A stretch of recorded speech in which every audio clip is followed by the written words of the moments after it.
patterns I look at are a square, but I actually needed to be marking the inside.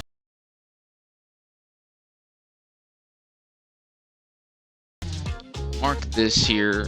Want to make sure that the drill bit is at the right height. I'm not going to drill too deep like I said before, but I am going to make a mistake here and drill the wrong square pattern first, so it will. At least we get 2 of the right holes drilled first.